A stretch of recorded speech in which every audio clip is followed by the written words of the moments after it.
January was by far my most successful month selling Pokemon cards on eBay, with total sales coming in at just over $15,000 in that 31-day period of January. That being said, let's head over to the spreadsheet and check out how much of that was actually profit. For those of you who have not seen these videos before, there are two major parts of my business that I track on this spreadsheet. That is flipping singles. Those are singles that I buy from Japan to grade at PSA, CGC, or BGS, and then flip back onto the market, usually resulting in a profit. The second piece is a consignment booth that I rent in a comic book store, in which I sell different Pokemon products like bulk singles for people who want to flesh out their decks, Japanese singles worth $20 or less, English singles worth $20 or less, booster packs, cheap graded cards, and some accessories. And last but not least, following up from last month, we are going to be taking a look at the different classic collection boxes that I bought and broke down. I graded a bunch of the cards and I sent them out to try and make a profit on those boxes. So we're going to take a look at the progress we made in January and whether or not we've hit the profit yet on those classic collection boxes. So let me break down how the sheet is laid out before we continue. First column here is the card number. Next, we have the card name, which also includes the card grade, so whether or not it got a PSA 9, PSA 10, etc. We have the card cost, which is the initial cost that I bought the card for, usually from Buyee. We have the grading cost, which is the cost to grade, and then we have the cost total, which is the card cost plus the grading cost. After that, we have the sales column. That is the total sales amount that that card sold for on eBay. Next, we have fees, which is the eBay fees. Then we have the sales minus fees, which is pretty self-explanatory. And then profit, which is sales minus fees, subtracting the cost total to get our profit number. Then you're going to see that we have different cell colors in the profit section. We have a light red, a dark green, and a light green. So let me go through super quick how exactly that works. So the yellow is going to be cards that profited between like $3 and $50. The light red is going to be cards that profited under $3 but still profited, so didn't go negative. The dark red are cards that went negative, so cards that I lost money on. The dark green is going to be cards that I profited over $100 on, and the light green are going to be cards that I profited between $50 and $100. So let's start in the flipping section of the sheet. I like to start with the losses first and end on a positive note and look at our big wins after the fact. There's going to be kind of two groups of cards that you're going to see in this flipping section. I bought pretty large lots of both groups, and I just happened to get them back from PSA, and I happened to sell a bunch of them in January. So a large bulk of the cards you're going to see here are going to be either the 3 promo card set, the Squirtle, Charmander, and Bulbasaur AR promos from the special deck set. I bought maybe 12 or 15 of each of those and got them all graded and sold all of the PSA 10s through eBay. And the other big group you're going to see are classic collection singles. So there are a bunch of singles that I bought off of Buyee, Japanese singles, that I graded individually and then sold individually. So I'm not tracking those with the boxes that we bought. I'm tracking those individually in the flipping section. So those two groups are going to make up a large portion of what are going to be the yellow section of profit and some of the red section, to be honest, because those classic collection cards have definitely gotten really cheap really fast. So if we start going through, like I said here, we have 001032 PSA 10 Squirtle. So that is going to be, I believe, a Japanese classic collection Squirtle in PSA 10. I spent $4 on it, graded it for $19, $23 all in, and it only sold for $30 in a PSA 10. So I only made $1.76 after fees on that card. The next two cards are the exact same situation. So we have a PSA 10 Wartortle from Japanese Classic Collection, PSA 10 Bulbasaur from Japanese Classic Collection. $4 each, 19 to grade, 23 all in, sold for $29.99 and $28, and only made $1.77 on the Wartortle and 77 cents on the Bulbasaur. Like I said, this was going to be a little bit of a trend. So we're moving into the exact same situation again. We have the PSA 10 Charmeleon from the Japanese Classic Collection and the PSA 10 Squirtle again from the Japanese Classic Collection. $4 purchase price, 19 to grade, 23 all in, 30 sold each, and then $1.76 and $1.73 respectively profit. So you might be asking why it says $19 to grade. I decided on these cards to offer free shipping, so I'm just adding the $4 shipping cost that I normally charge people into that grading cost. I don't know why I put it there. I probably could have just put it in the fees instead of the actual grading cost, but I just added $4 to the grading cost for these. So I did grade these at the $15 bulk. I did not grade it at the value plus or whatever for $19. Next, we get a little bit of a break from the Classic Collection cards, we have a Lugia V-Star Gold. My buy-in price was a bit high for this one. I bought it for $29. By the time it got back to me, it was $44 all in after the $15 grading fee, and I sold it for $55 in a PSA 10. Kind of crazy, I feel like. A Lugia Secret Rare Gold card for $55 in a PSA 10. I feel like that's kind of wild, but that's the current state of things on that card. And after fees and everything, I actually only made 20 cents. So I basically broke even on that card. Now, the purchase price was a bit high. You can find them, I think, for significantly less than $29 at this point, and I'm not sure that they're selling for $55. These have been moving a bit more slowly. For some reason, when I get the rainbows in, they sell quicker than the golds. I'm not 100% sure why. Maybe it's just my pricing, but I really like this card. I don't know why it's so cheap. Lugia is a super popular Pokemon, and it's a secret rare. It's hard to pull. There's only one secret rare per box in Japanese, so kind of wild that it's only like a $20 card and a $55 PSA 10. Next up, we have another string of Classic Collection cards. We have the Ivysaur in a PSA 10, the Bulbasaur in a PSA 10, another Ivysaur in a PSA 10, and a Wartortle in a PSA 10. All bought for $4 a piece, $23 all in, sold for $29.99 and then $26.99 for the other three. Unfortunately, that led at the end of the day to only $1.67 made on the first Ivysaur, and then I actually lost 56 cents on the three cards after that, the Bulbasaur, Ivysaur, and Wartortle. Next up, we have another Classic Collection Wartortle, $4, 23 all in, $29.99, very similar to what we've seen so far, $1.67 profit. Now, obviously, I'm happy that I'm not losing money, but this is definitely not the profit margin that you're shooting for when you're trying to pick up like $4 cards to sell. But I feel like this is how a lot of this like low-hanging fruit plays are going right now, where a lot of those character rares that you were able to pick up before for like $3, get in PSA 10, sell them for $40, $50. I don't really think that's happening right now. It might be, but I haven't been doing it recently because I've seen a lot of even the most popular Pokemon character rares are all the way down under like that $30 mark at the minute. And that to me is like, that just isn't enough. Even if you can get the card at like a few dollars, as you can see here, you know, $4, we're offering free shipping and we're selling it for $30.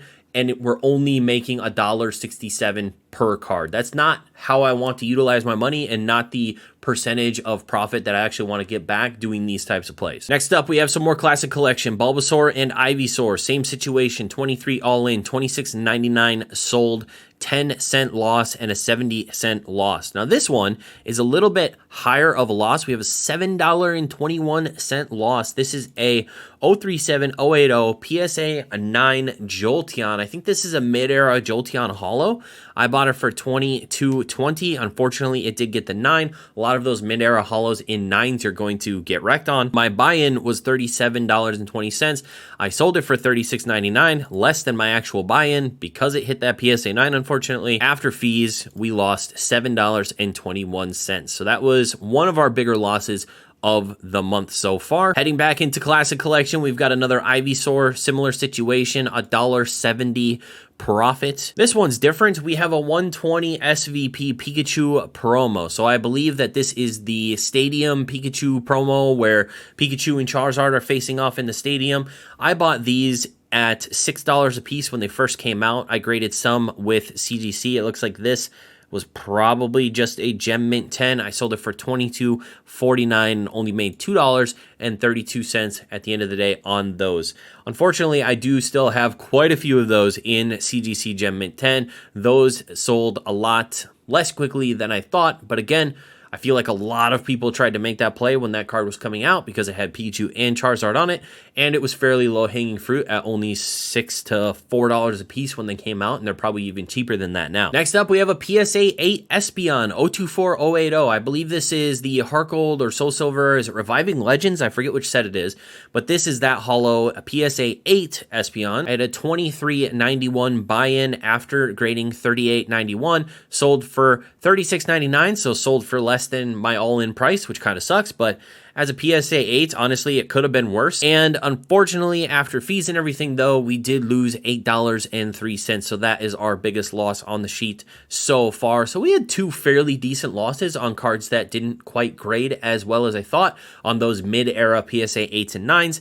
That can happen when you're doing mid-era, unfortunately. Like 8s and 9s, 9 is potentially a break even, maybe make a little bit on a particular card, but 8s, you're definitely going to lose money. And most 9s, you're probably going to break even or lose money on as well in that mid era. I still like to play in it, even though the risk is higher. I really like the cards in the mid era. And when you do hit those 10s, the profit margins are pretty decent. But yeah, the 9 and 8, it definitely has a lot more risk to it than something like Ultra Modern, where a lot of the cards just get 10s because they're just in immaculate condition right out of the pack, and there hasn't been that much overtime wear that's happened to something that just came out. Next up, I believe I had a little block of auctions that I did near the end of last month. I think that's where this little lot is coming from. I don't believe this one is, though. So we have the 210 184. This is the Eevee character rare. I was bought in at $6.30, all in for $21.30, sold for $29.99, and made after fees $2.70 on that card. Those character rares, again, like I said, a lot of them have dropped below that $30 mark because a lot of people are doing it because it's very easy entry point, and there used to be a very good margin on them. So it makes sense that a lot of people would jump into something easy to do with a decent profit margin. But now it's so flooded with people who are making the exact same play that that profit margin is disappearing. And then here are some auctions that I did, I believe. So we have the Radiant Eevee. I was in $3 a piece on the Radiant Eevees, all in 1802. Only sold for $20, which is kind of unfortunate, and after fees we lost $1.69. And then we have a couple character rares. We've got the Flareon and Vaporeon character rares, $6.30 a piece. Looks like they sold for $28 and $26 respectively. So I did make just a little bit, $2.26 on the Flareon and only 26 cents on the Vaporeon. Last but not least, let's round out the losses with some more PSA 9 mid-era. We have a PSA 9 Diamond Pearl Suicune that I bought in for $23. I was probably pretty confident that would get a 10, and unfortunately it didn't. Luckily, I was still able to sell the 9 for around $40, so I only lost $4.57, but that's kind of a lot on a $23 card. That's not something that I like to see, for sure. We also have a PSA 9 Darkrai and a PSA 9 Lugia. These are Diamond and Pearl cards as well. Unfortunately, got the 9s. The Lugia buy-in price is a little high on a card that I was confident probably would get a 10. Unfortunately, got the 9. So 25, 27 all in on the Darkrai, 48, 46 all in on the Lugia. They sold for $30 and $55 respectively, but unfortunately, after fees at the end of the day, the Darkrai lost $1.31 and the Lugia lost $3.77. So the lower grade mid-era, the PSA 9 and PSA 8s, definitely our biggest losses of the month. Heading back up to the top of the sheet, let's take a look at the big wins of the month. So this month, we sold another one of those BGS Black Label Gengar character rares that I bought for $4.50, graded for $18, $22.50 all in, sold for $300 for a $269.67 profit. You're probably looking at the fees section right here and you're saying, how in the world did a $300 card only have $6.83 in fees?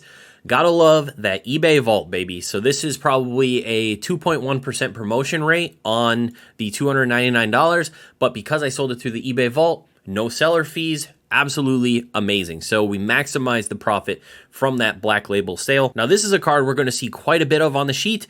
This is the Japanese 25th anniversary Charizard. Lots of PSA 10s of those that I sent to the vault. So all of these also sold through the vault. This is actually a fairly high buy-in nowadays. Nowadays, you can pick them up between like 100 and 120 pretty regularly. This was a $156 buy-in, 25 to grade, 181 all in, but sold for $250 through the vault. So I only have a promotion fee here, $243 after fees, and profiting $62.13 on that Charizard. That is going to be something, a card, a situation that we're going to see quite a bit on this sheet. Next up, we have a big Marvel sale. I posted some CGC 10 pristine Marvel cards from the Todd McFarlane, I think 89, 90 set. Very, very cool cards. They're actually still population ones. I bought these lots for basically $1 per card back in the day when they weren't so sought after. And luckily, CGC gave me 3 or 4 pristines on a couple of them.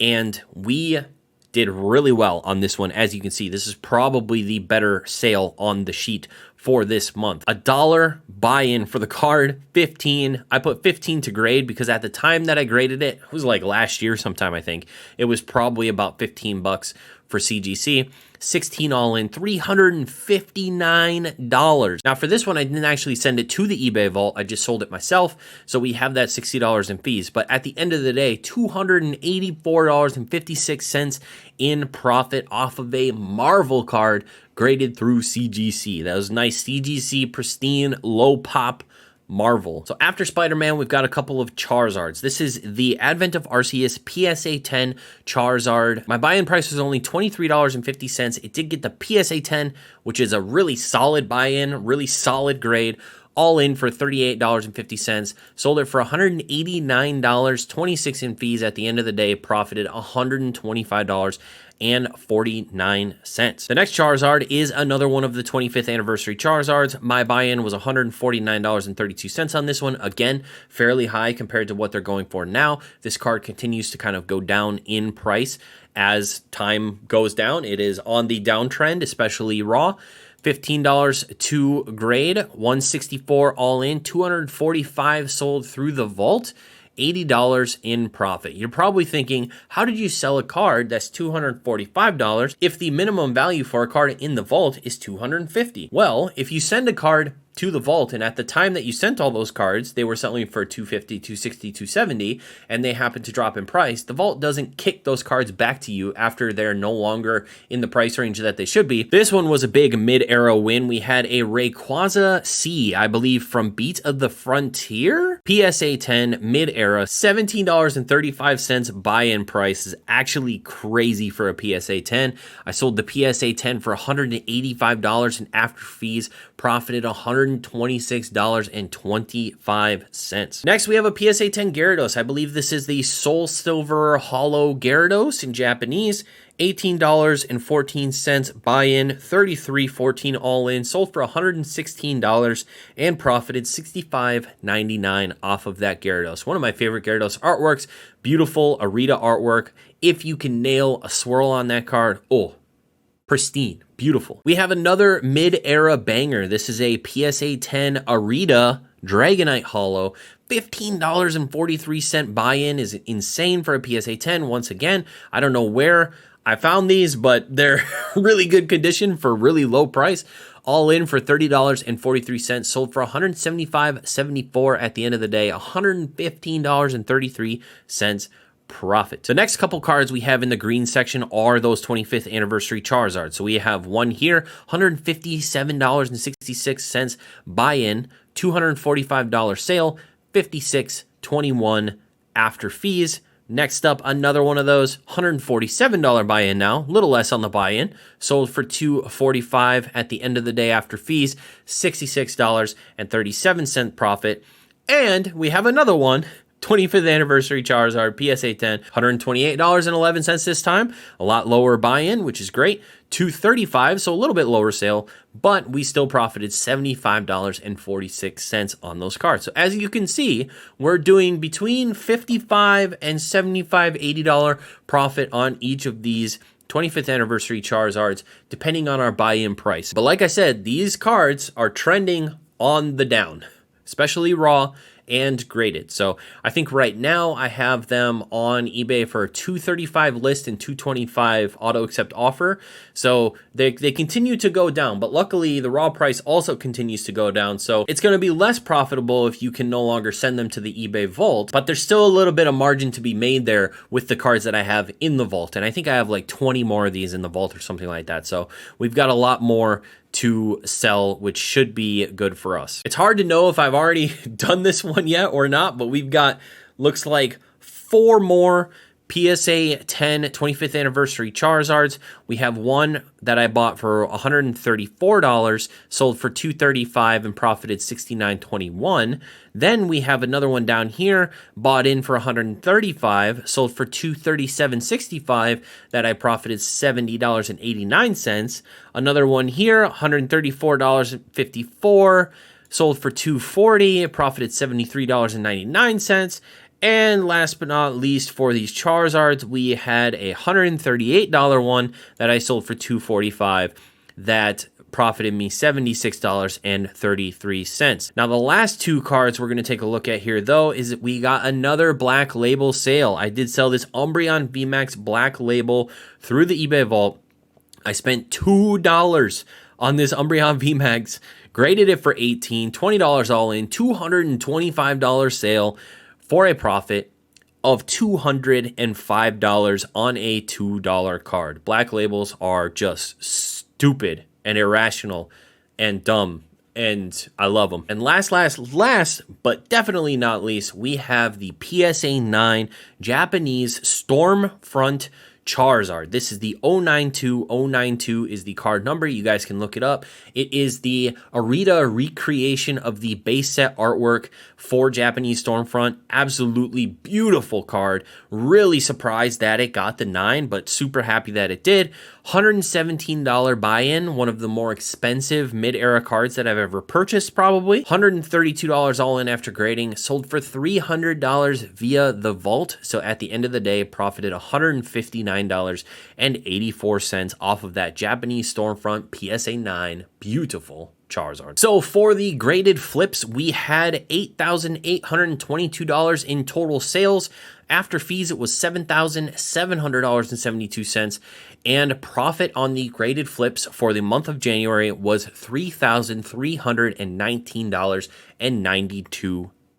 This is going to be really interesting though, because unless February picks up, January is going to be like my best month ever, and February is probably going to be my worst month ever. So it's going to be a really interesting juxtaposition of sales between January and February, unless February picks it up in the second half of the month. All right, let's take a look at the consignment booth up at the comic book store. So if you guys don't know, I have a 4-foot tabletop up at a local comic book store where I sell Pokemon cards. It's been a really interesting endeavor the last year or so. This is my second year doing it. This is my 10th or 11th month doing it, and we had a really solid month once again. The fees I have to pay to have the spot up at the comic book store is I have a booth rent monthly of $100, so I pay $100 in rent for that 4-foot tabletop, and then the comic book shop also takes 10% of my total sales for the month. Little bit more solid than eBay, and I get to move a lot of my raw stuff up there, in which up until recently I haven't been selling any raw cards on eBay, so it's been a great outlet to be able to sell those cards that have just been sitting around here in the office. So my English singles took a little bit of a hit in January. I have been struggling to source English like ultra rares, like that $1 to $10 range of cards. I picked up a couple collections a few months ago that I've kind of been working off of the fumes for the last couple months of those collections. So the $112 is probably whatever has been left over from that, and probably a little bit of the new set Paldean Fates, because I think I got a few of the singles up there before the end of the month. So this is probably the fumes from those collections and the Paldean Fates singles. Now we have Japanese singles. I have been selling quite a lot of Japanese up at the store, and I have a full binder full of different character rares and art rares and some really nice looking illustration rare full art situation in my Japanese singles binder. It is chock full of that stuff, and usually they're $5 or less, and I end up selling quite a bit of that stuff throughout the course of the month. Now, I did have a massive opening of Shiny Treasure EX, which was unfortunately a horrible opening, but a lot of those shiny cards were up at the shop, so I think that definitely helped the $320 in sales. Modern bulk singles. So I have a big 4-row box up there that's 4 cards for $1. That's for people who want to like fill out their decks with the commons and uncommons and trainers that they need. And then I have a second box which is holos and reverse holos, 2 for $1. Honestly, however much I can sell of those to me is just bonus, because it helps me buy like booster boxes and stuff for the future. So this was $51. Not the best that I've seen so far, but honestly, like I said, it's just bonus at the end of the day, because those are cards that would just get shipped to like a Safari Zone or something for bulk rates, and if I can sell them for 25 cents a card, that's pretty awesome in comparison. Next up, accessories. Accessories are basically only either code cards or ETB sleeves. So I've been putting up custom packs of 50 code cards for people who want to play the online TCG for, I think, $4. And then I have the ETB sleeves that are up there for about $4 as well. So it looks like we either sold 2 packs or 2 code cards or 1 code card and a pack, some combination of the 2 here for only $8 in accessories this month. The case cards are both graded and singles. This is going to be primarily graded. We have been doing quite well with PSA 9s and PSA 10s under $50, kind of that $20 to $50 range for some of those lower cost graded cards that look really nice, like popular Pokemon like Evolutions or Charizards or stuff that are in that lower end of the modern kind of lower end graded stuff. We've been doing quite well with that. So this month we actually had $345 in graded cards and case singles. So the case singles are usually English or Japanese cards that are $20 or higher. Now, I have trouble once it gets to like the 50 or higher selling singles out of that case. So usually if it's like 20, 30, maybe 40, they do okay. But once it gets to like 50 and higher, I might as well just sell those cards on eBay because they do not sell that well here locally. And last but not least, we have booster packs. So these booster packs are going to be a bunch of Paldean Fates. I put a bunch of Paldean Fates up there for about $5.50 a pack. And I think my buy-in was about $3.70 a pack out of the ETB cases that I purchased. We did decently per pack. I really didn't make all that much because of that 10% that goes to the store, but we sold through all of those packs very quickly. I think we sold through all of them on release weekend. I think maybe the product was a little bit more tough to come by actually in store on release weekend. So a lot of people found out that we had packs and came and pretty much bought all of them. We had a couple people that I think bought all of them. Like one person bought like 25 packs or something like that. That was really cool. And I still have packs from earlier sets. Obsidian Flames is still selling pretty decently. Paldea Evolved is selling pretty decently. The other 2 or 3 sets aren't really selling as well. I haven't had any 151 up there in a while. I can't really buy it at like a cost that will make me money putting it up there. So booster packs was really high this month. Probably won't be as high next month because right now I think I only have older sets up there. I don't have anything from 151 or from Paldean Fates, kind of those sets that people are more looking for right now. So at the end of the day, all of my fees up there, the 10% off and the booth rent was $231.50. And that is because my total sales was $1,315, which is a really solid month for a 4-foot tabletop. And that means that my profit, which is really actually just sales minus my costs, because not all of this is going to end up being profit at the end of the day because it doesn't take into account how much I paid for the stuff that's up at the store, but for $1,083.50. And finally, the last piece of the pie that we're going to talk about are those 3 Pokemon TCG classic boxes that I purchased, opened, and graded a bunch of cards from. So I bought 2 English boxes and 1 Japanese boxes, and this encapsulates all of the cards that I pulled from the decks and graded myself and then sold here on eBay. You can see that my Japanese Classic Collection Charizard got a 9.5 that sold for around $160. And a couple of the other higher ones, I got super lucky, and the Charizards from the English box, both of them got a PSA 10, and both of them I actually sold for $345 and $350. So that was a large amount, a large chunk of making my money back on these boxes was from those Charizards selling, which was super solid. And then from there, a lot of the cards sold in kind of the 45 to 65, some up towards 70, 80, some down towards 25, 30. It's just a range of, depending on the Pokemon, depending on the grade, all that stuff, depending on if it was English or Japanese. But I was really surprised that a lot of those English cards that I got back did get 10s. A lot of the Japanese cards that I got back from CGC didn't quite do as well as the English cards that I sent to PSA. But I was very happy with my PSA grades on those English Classic Collection cards. And at the end of the day, after all of my profit per cards, you can see all of them are positive. I haven't lost any money yet on any of the cards from these boxes. None of them have sold less than their grading fee, thankfully. So we have $3,035.36 in sales. That includes the grading cost that you can see over here. And after the total fees, we have $1,765.37 If you subtract the amount that I paid for the boxes, which was $1,130, we have profited at this point $635.37, and I still have some cards from these boxes that still are on eBay waiting to sell. So overall, January was a fantastic month. February is not shaping up to be similar, so it's going to be interesting to take a look and juxtapose the 2 months together. January being one of my best months ever, and February probably being one of my worst months ever. We will see. I'll try to not be as late with the February recap as I was here with the January one. Let me know in the comments below how your January was, and let me know if your February is just as slow as mine has been, or if you have had better luck.